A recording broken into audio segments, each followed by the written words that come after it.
what are you guys doing here? You're not supposed to be here yet. You're early. Well, since you're here, we'll go ahead and get started. What we're about to learn is what I call backcountry cheater cooking. That'll be coming up as soon as I get a refill.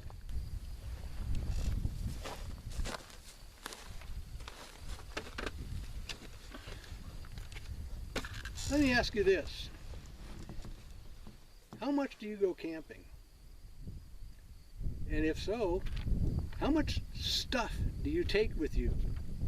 If you're like all the rest of us, that stuff starts growing, and over time it accumulates. And the next thing you know, you got a 1-ton truck and a 40-foot RV, and it's all stuffed full of things to take camping. But if you're interested in overlanding, or backcountry touring, or holiday touring as they used to call it back in the old days, you haven't got room for all that stuff. How would you like to be able to have good, easy to make, tasty meals every night in camp, good breakfasts, and you can do it all with basically one box of kitchen equipment, dry goods, and one cooler? Not 4 or 5 giant coolers, but one little 40-quart cooler, and that's enough for 4 people for probably 4 to 5 days, maybe longer. It can be done. And that's where I came up with this idea of the backcountry cheater camp cooking recipes. This is the ways that you can go in the backcountry and using simple ingredients that you wouldn't normally think of to make meals with. You can not only have great tasty food, everybody's going to love it, but you won't have to lug around 4 ice chests full of food, and you won't need a $1,000 refrigerator like some of the fancy overlander rigs do, and you won't need another $1,000 worth of batteries and backup gear and solar panels to feed that refrigerator. So if you're cheap like me and you only want to take a minimal amount of stuff but still be comfortable and enjoy it, this is what you want to do. Now, I've been camping in the backcountry for 50 years now, and I've learned a few things about cooking. For instance, you recognize this, don't you? I'm sure you recognize these things.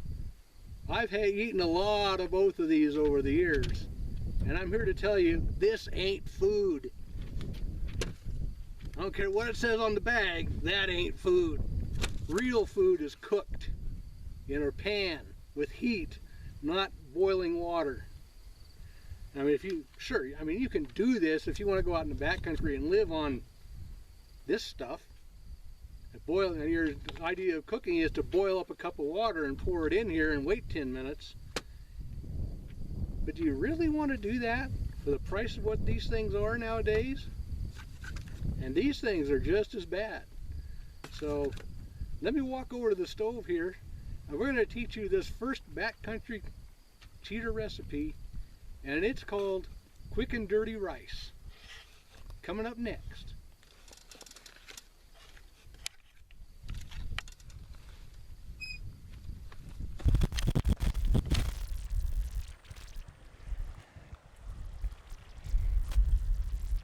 Okay, we're back. It's time to do quick and dirty rice. This is a dish that's very simple. Almost anybody can do it. All it takes is a skillet and 20 minutes of your time. To make this backcountry friendly, the only thing that's actually refrigerated in the entire recipe is the meat. Everything else can be outside in a box. It all comes in boxed or canned. This recipe, quick and dirty rice, is printable like that, and you'll see in the description down below. Feel free to copy it and use it as you see fit. Ingredients. Of course, we had the meat, 1 pound of ground beef. You'll need 1 cup of instant rice. You'll need 1 can of Campbell's vegetable beef soup and 1.5 cans full of water to go with it. You will also need 1 diced up red pepper, bell pepper, not cayenne pepper, 1 diced red bell pepper, or any other color that you like. We happen to have red. 1/2 of a diced onion. For spices, you'll need 1 powder, 1 teaspoon of chili powder, 1/2 teaspoon of black pepper, and 1 teaspoon of salt. That's all there is to it. Very simple recipe. Now, I'll show you how to make it even easier. You can take all the salt, the pepper, the garlic stuff, all that, the onions, get rid of all that stuff, put it away, and we can do the entire recipe with ground beef, rice, soup, water, and a jar of salsa. Preferably mild salsa. I mean, after all, we have all this other stuff going with it. This is going to cook for 20 minutes and it's going to be hot when it comes out, so this salsa is going to be pretty toasty. You might want to make it just mild. If you like Southwest style food, try it medium. I wouldn't recommend using hot with this because you'll probably need a fire extinguisher. So we, in this camp tonight, being old, crusty, desert rat type guys, we're going to do this the old-fashioned way. Don't need no stinking salsa. We're going to have regular pepper and onion and spices and do it the hard way. So we'll move the camera around so you can actually see down into the skillet and see what we're doing, and that will be coming up right after this.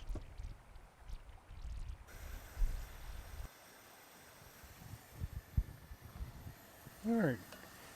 First step, obviously, is cooking the ground beef. I suppose I'd like to point that out, that if we're doing these backcountry cheetah recipes, unless I tell you otherwise, the chances are probably that we're going to be cooking the meat ahead of time, or at least cook the meat before we add everything to it, simply because we don't want to get anybody sick, and having raw and half-cooked food is a good way to do that, especially out here in the wilderness where you got nothing that even resembles a primary care facility. This can be expensive, 95% hamburger, 5% lean, 15%, 30%, whatever. It doesn't really matter.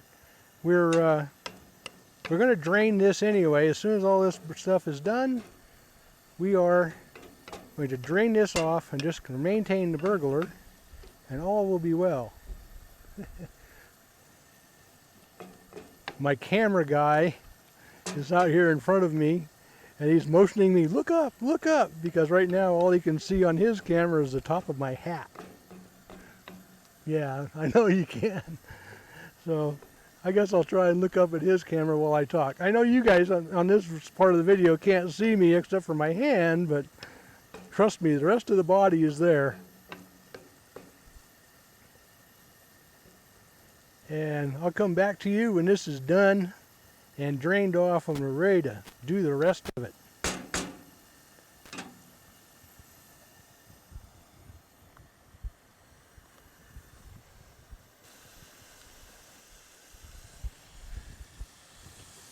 And we're back. Burger's been drained, it's all cooked, and now we're going to actually, boy, can't talk tonight, can I? We're going to go and do this the way it's supposed to be done. First thing that goes in, can of vegetable beef soup, along with 1.5 cans of water.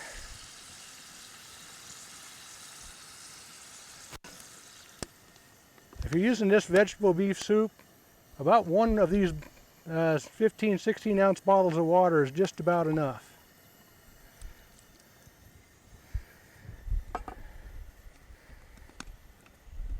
Next comes the red bell pepper,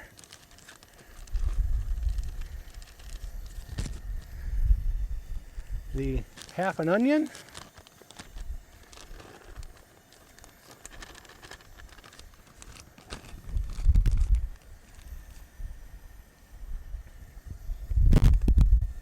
1 teaspoon of garlic powder, if I can keep the wind from blowing it away. About that much. If you haven't figured it out already, I'm one of those guys that uses a pinch, a dab, and about that much as my measurements. Chili powder, 1 teaspoon.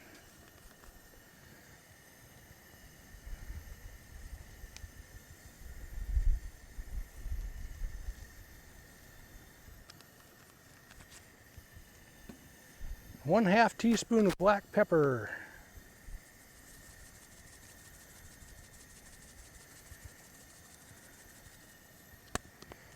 And 1 teaspoon of salt.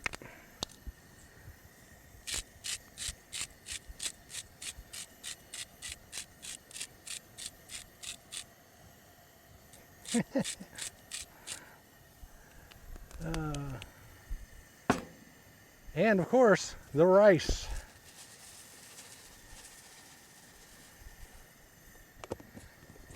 Give that all a good mix. And we'll cover it up and it'll be good to go.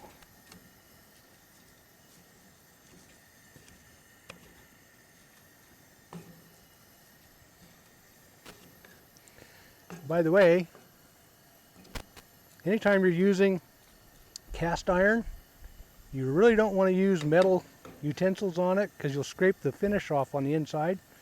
Use wood, or get some wood utensils or plastic.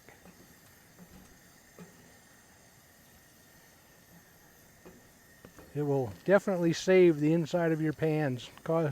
Save you a lot of heartburn from having to refinish them. Okay.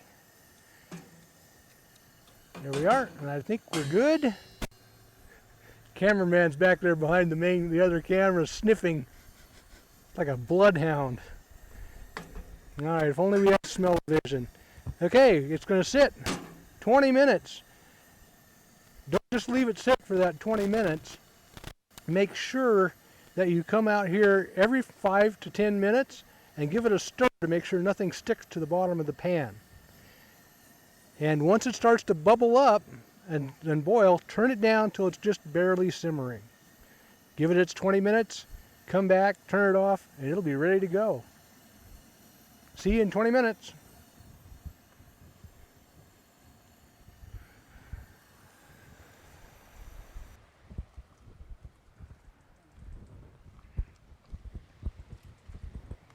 I don't know about you guys. I'm hungry. Let's see what's for supper.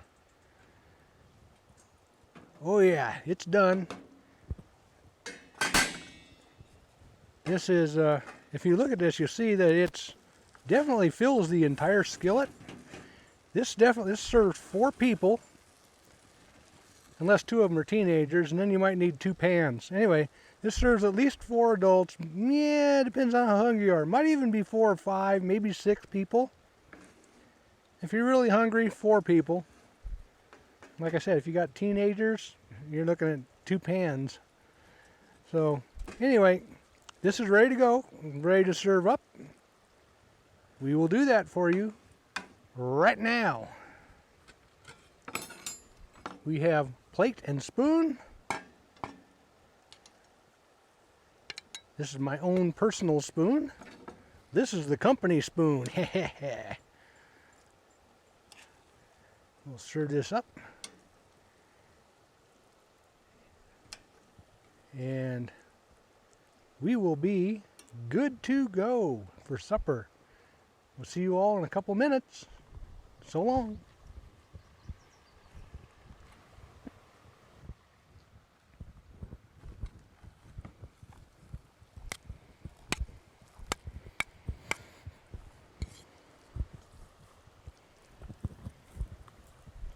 Well, there you have it. Quick and dirty rice really is quick and dirty. And if you could smell this, you'd be in heaven. And you will when you try this yourself. So feel free. Do what you want with it.